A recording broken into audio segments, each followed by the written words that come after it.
السلام علیکم ورحمۃ اللہ وبرکاتہ۔ رب اشرح لی صدری ویسر لی امری واحلل عقدۃ من لسانی یفقہوا قولی۔ اللہم فقہنا فی الدین، اللہم انی اسألک علما نافعا وعملا متقبلا ورزقا طیبا۔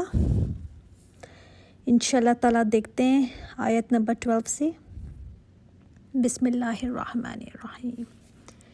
یا ایہا الذین آمنوا اذا ناجیتم الرسول، جب تم سرگوشی کرو رسول سے، فقدموا بین یدی، تو اپنی سرگوشی سے پہلے، رسول سے سرگوشی سے پہلے، صدقتاً، تمہیں صدقہ دینا پڑے گا۔ یہ حکم کیوں آیا؟ اس لیے کہ بعض منافقین اپنی اہمیت زیادہ کرنے کے لیے نا، کہ ہمیں تو علم کا بہت شوق ہے، تو وہ کیا کرتے تھے کہ مجلس میں اٹینٹیو نہیں رہتے تھے، بعد میں پوچھا کرتے اچھا کیا کہا ہے رسول نے، بعد میں سرگوشیاں کر کے پوچھتے رہتے، پریٹینڈ کرتے تھے کہ ہمیں علم حاصل کرنے کا بہت شوق ہے۔ کچھ صحابہ بھی تھے اس میں سے جو چاہتے کہ ہم زیادہ سے زیادہ سوال کریں، اور کچھ ایسے تھے جو چاہتے تھے کہ ہم آپ صلی اللہ علیہ وآلہ وسلم کی مجلس میں سب سے آخر میں اٹھیں۔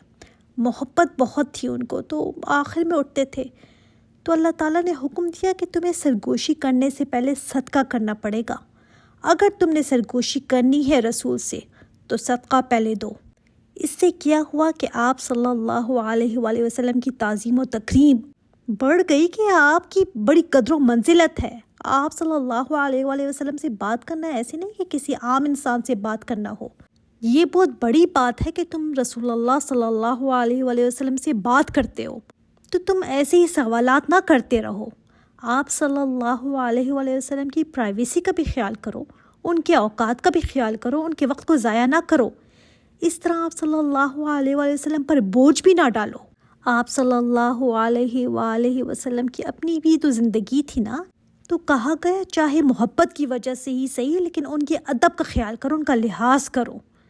اس لیے فرمایا نہیں، اب آپ کو پہلے صدقہ دینا پڑے گا، جو پہلے بات کرنا چاہے، سرگوشی کرنا چاہے۔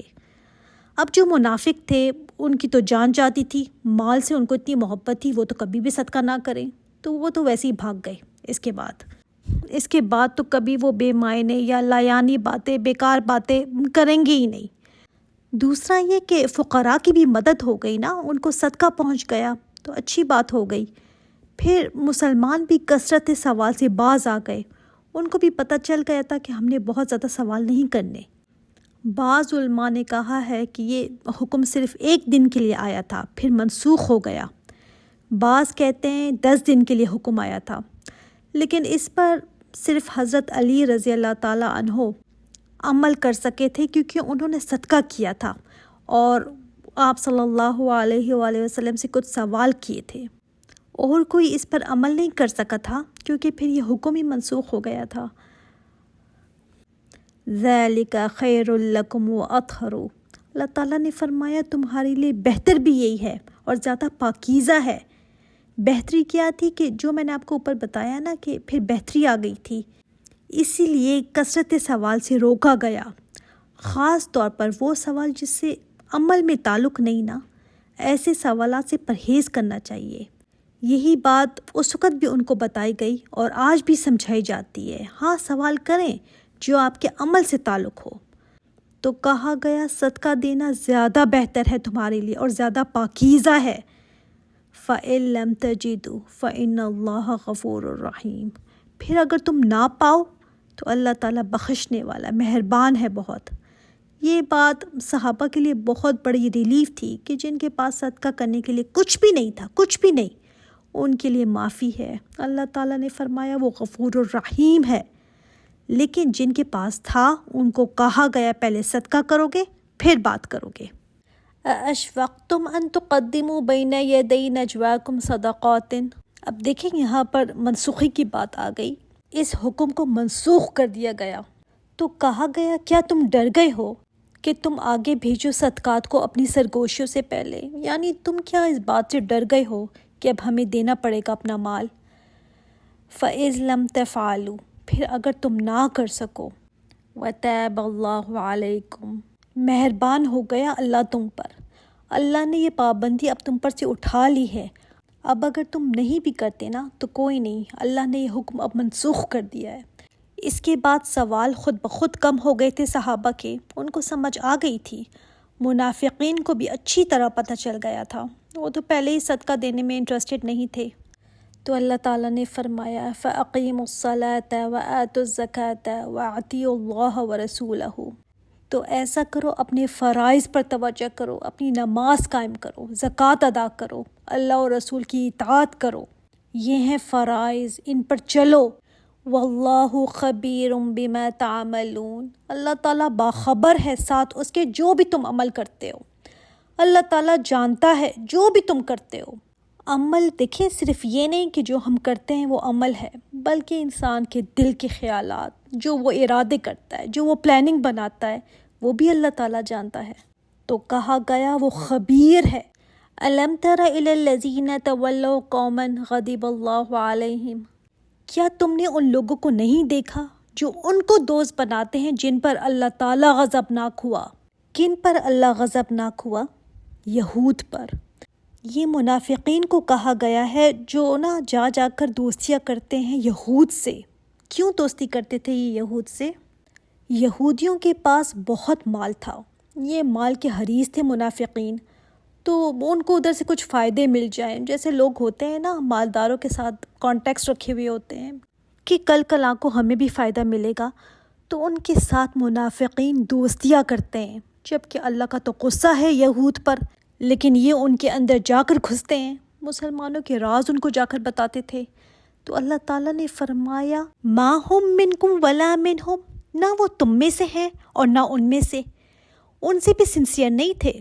وَيَحْلِفُونَ عَلَى الْكَذِبَ وَهُمْ يَعْلَمُونَ، اور وہ قسمیں کھاتے ہیں جان بوجھ کر جھوٹی باتوں پر، قسم اٹھا کر کہتے تھے ہم تو تمہارے ساتھ ہیں، ہم تو تمہارے خیر خواہ ہیں۔ مسلمانوں سے تو منافقین ڈرتے تھے کہ اگر ان کو ہمارے بارے میں پتہ چل گیا تو یہ تو ہمارے خلاف کھڑے ہو جائیں گے۔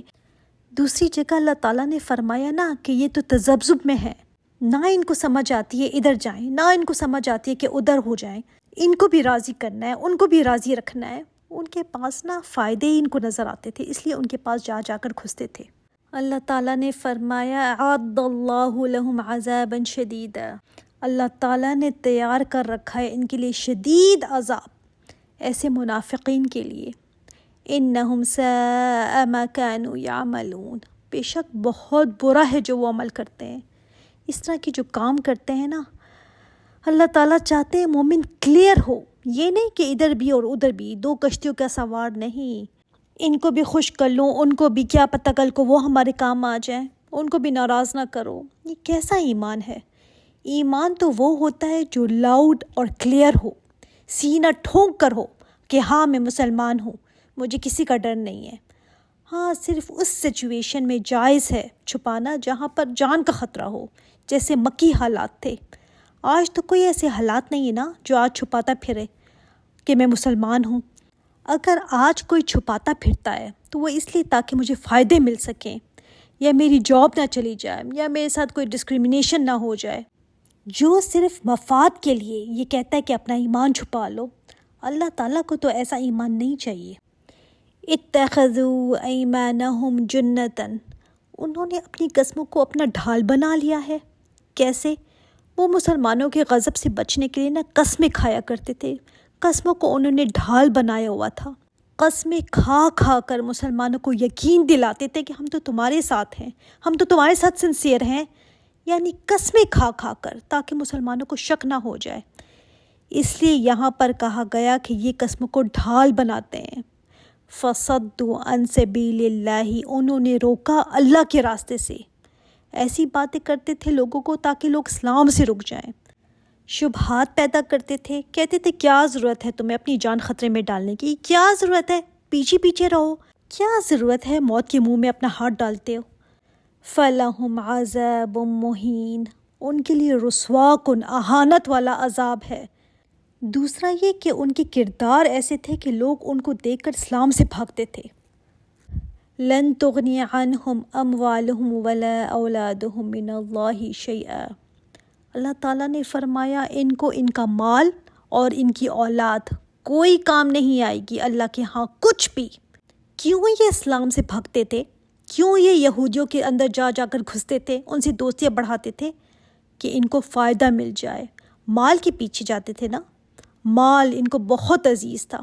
کہتے تھے آپ صلی اللہ علیہ وآلہ وسلم کو کہ ہمارے بچے ہیں، ہمارے گھر اکیلے ہیں، ہم آپ کے ساتھ جنگ پر نہیں جا سکتے، اس مال اور اولاد کے پیچھے نا، تو اللہ تعالیٰ کے ہاں تمہارے کوئی کام نہیں آئے گا، نہ یہ مال اور نہ اولاد۔ جب بھی انسان مال اور اولاد کی خاطر نہ اللہ تعالیٰ کے حکموں کو توڑتا ہے، اسے دیکھنا چاہیے کہ یہ تمہارے کام نہیں آنے کے۔ صرف ان کے لیے نہیں تھا، آج ہمارے لیے بھی ہے۔ جو کوئی اللہ کے حکموں کو توڑتا ہے، اولئک اصحاب النار ھم فیہا خالدون، یہ آگ کے ساتھی ہوں گے جس میں ہمیشہ رہیں گے۔ یوم یبعثہم اللہ جمیعا، جس دن اللہ ان سب کو اٹھائے گا، فیحلفون لہ کما یحلفون لکم، تو وہاں پر بھی وہ ایسے ہی قسمیں کھائیں گے جیسے ہی تمہارے پاس قسمیں کھاتے ہیں نا اللہ کے ہاں جا کر بھی، کیونکہ دنیا میں اتنی عادت پڑ چکی ہوتی ہے نا انسان کو، جب عادت پڑ جائے نا جھوٹ بولنے کی یا جھوٹی قسمیں کھانے کی، جیسے حج پر جا کر یا حرم میں جا کر کون سے اخلاق چینج ہو جاتے ہیں، ویسے ہی ہم رہتے ہیں۔ اسی طرح دنیا میں جیسے ہم ہیں نا، یہ نہ سمجھنا کہ قیامت کے دن جا کر کوئی انسان پتہ نہیں نیا انسان بن جائے گا۔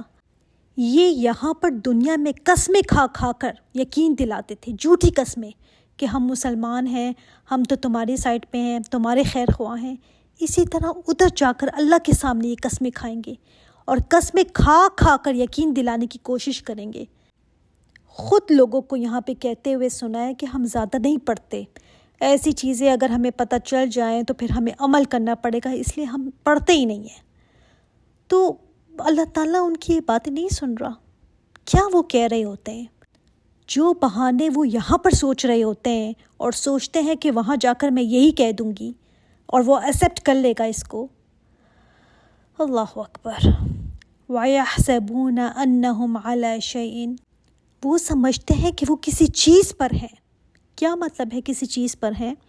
مطلب کہ اپنے آپ کو مطمئن کیا ہوا ہے کہ ہم ٹھیک ہیں۔ ایسے نہیں تھا کہ منافقین کو پتہ تھا کہ وہ منافقت کر رہے ہیں، نہیں، اکثر تو جانتے ہی نہیں تھے کہ وہ منافق ہیں، ان کو خود بھی نہیں پتہ تھا کہ وہ منافقت کر رہے ہیں، اور وہاں جا کر بھی وہ کہیں گے کہ ہم تو مسلمانوں کے ساتھ تھے، کیونکہ دنیا میں یہ اپنی غلطیوں کو جسٹیفائی کرتے رہتے تھے نا، کہ نہیں نہیں ہم بھی دین پر ہیں، ہم بھی تمہاری طرح ہیں۔ ہم کیا کہتے ہیں؟ ہم تو بس یہی کہتے ہیں نا کہ دین پر ایسے بھی نہ چلو کہ اب سب کچھ لٹانے کو تیار ہو جاؤ، ہمارے بھی گھر ہیں، بچے ہیں، ایسے تھوڑی سب کچھ چھوڑ چھاڑ کر ہم نکل پڑیں۔ تو انہوں نے خود کو جسٹیفیکیشن دے دے کر سلایا ہوتا ہے۔ وہ سمجھتے ہیں انہم علی شیء، کہ وہ کسی چیز پر ہیں۔ الا انہم ھم الکاذبون، اللہ تعالیٰ نے فرمایا خبردار، بے شک وہ جھوٹے ہیں۔ استحوذ علیہم الشیطان، ان کو گھیر لیا ہے شیطان نے، قابو کر لیا ہے۔ فَأَنسَاهُمْ ذِكْرَ اللَّهِ، تو شیطان نے ان کو اللہ تعالیٰ کی یاد بھلا دی۔ انسانوں میں بھی شیطانوں کے ایجنٹس ہوتے ہیں، شیطانوں میں بھی اور جنوں میں بھی شیطانی ایجنٹس ہوتے ہیں۔ تو شیطانی قوتیں جب انسان کو گھیر لیتی ہیں نا، تو پھر اللہ ہی ان کو بھلوا دیتی ہیں، اور واقعی میں انسان ایک سٹیج پر ایسے پہنچتا ہے کہ جب یہ گھیرا ڈالتے ہیں نا تو پھر یہ چھوڑتے نہیں ہیں آسانی سے۔ وہ مجھے یاد ہے، اللہ تعالیٰ بخشے جنید جمشید کو، جب وہ دین کی طرف آیا تھا نا تو اس نے کہا تھا کہ میری جو پچھلی کمپنی ہے وہ مجھے چھوڑتی نہیں ہے، بار بار مجھے فون کرتے ہیں، بار بار مجھے بلاتے ہیں، اپنی طرف کھینچتے ہیں، وہ ڈسکریج کرتے ہیں کہ میں اس طرف کیوں آ گیا، وہ چاہتے ہیں کہ میں واپس چلا جاؤں ان کی طرف، لیکن وہ جمع رہا تو اللہ تعالیٰ نے اس کو ثابت قدمی عطا فرمائی۔ تو ان کے چنگل سے نکلنا آسان نہیں ہوتا۔ دیکھیں استحوذ کا لفظ آیا، یعنی انہوں نے گھیرا ڈال لیا۔ اب کوئی اللہ کی مدد سے ہی نکل سکتا ہے۔ اولئک حزب الشیطان، یہ ہے شیطان کا گروہ، یہ شیطان کا گروہ بن جاتے ہیں۔ پھر شیطان کا گروپ، ایک گروپ ہے حزب اللہ اور ایک ہے حزب الشیطان، اور یہ ہمیشہ رہیں گے دو گروہ، قیامت تک یہ دو گروپس رہیں گے، اللہ تعالیٰ کا گروپ بھی اور شیطان کا گروپ بھی۔ جب کوئی شیطان کے گروپ میں آ جاتا ہے نا، پھر نکلنا بہت مشکل ہے. پھر اللہ تعالیٰ سے مدد مانگے، اپنے ایمان کو اسٹرانگ کرے، حزب اللہ کی کمپنی میں رہے تو پھر ہی نکل سکتا ہے، ورنہ حزب الشیطان چھوڑتے نہیں ہیں. تو اللہ تعالیٰ نے فرمایا کہ منافقین کو مال کی محبت، اولاد کی محبت نے ایسا اندھا کر دیا تھا کہ شیطان بالکل ہی حاوی ہو گیا تھا کہ وہ اللہ ان کو یاد ہی نہیں رہنے دیتا.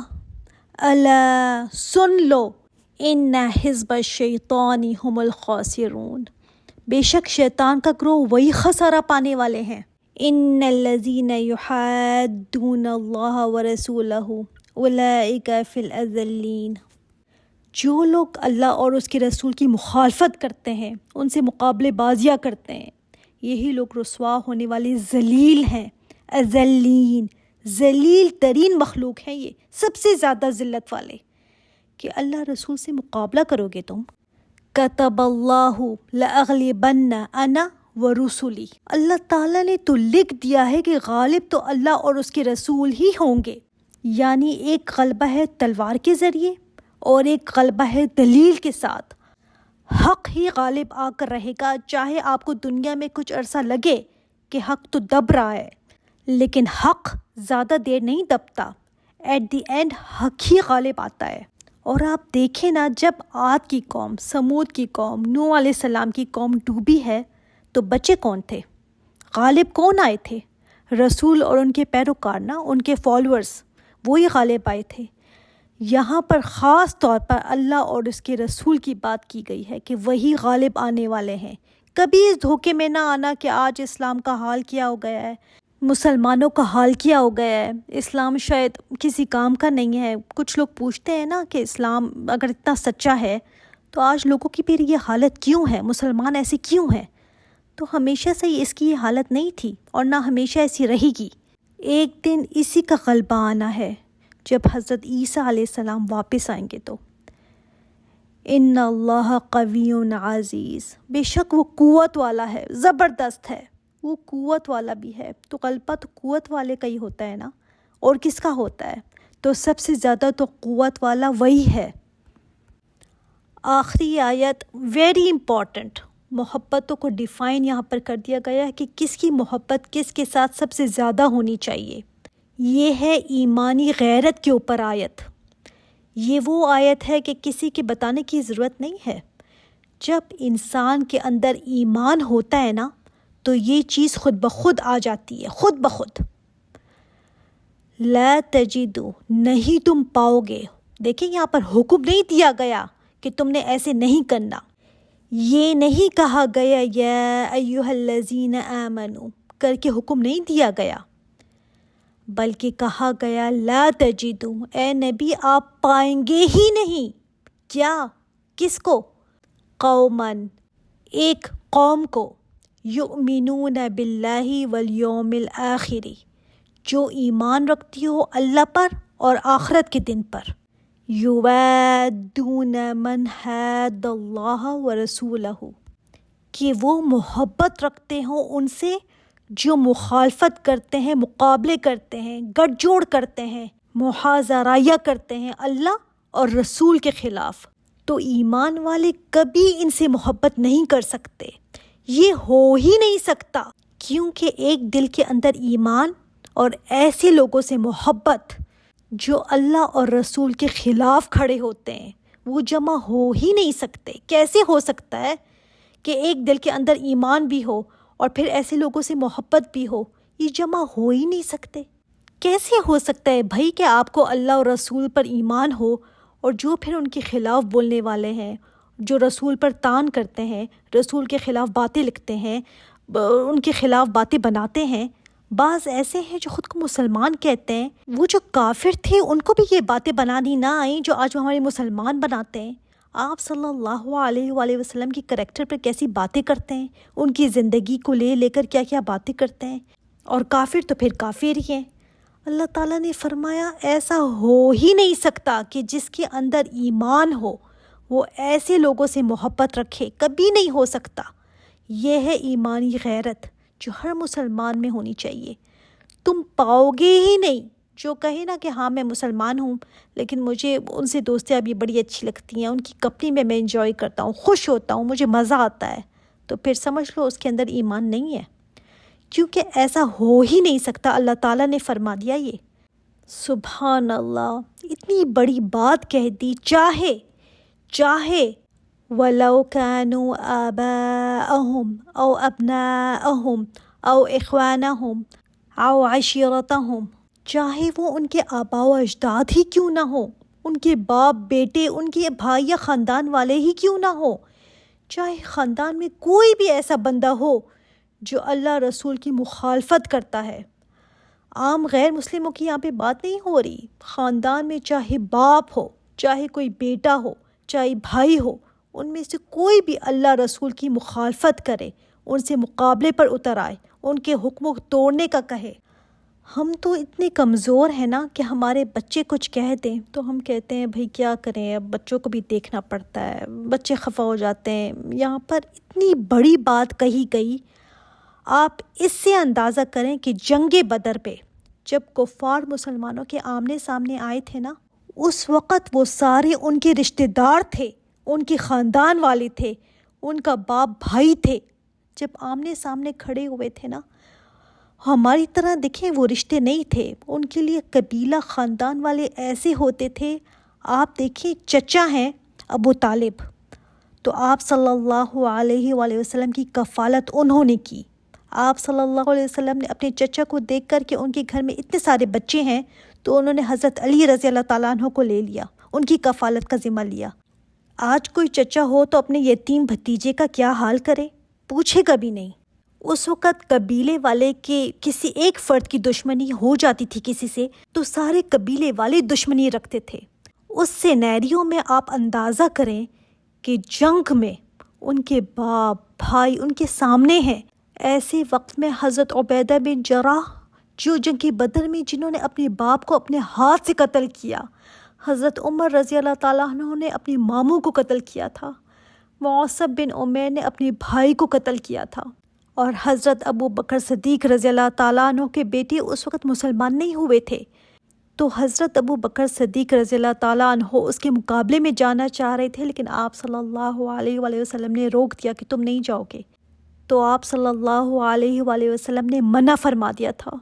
بعد میں جب ان کے بیٹے مسلمان ہو گئے تھے نا، تو انہوں نے اپنے باپ حضرت ابو بکر صدیق رضی اللہ تعالیٰ عنہ سے فرمایا، ابا جان آپ کئی دفعہ میری تلوار کے نیچے آئے، یعنی میری تلوار کے ریچ میں تھے آپ، لیکن میں نے آپ کو چھوڑ دیا کہ آپ میرے باپ ہیں۔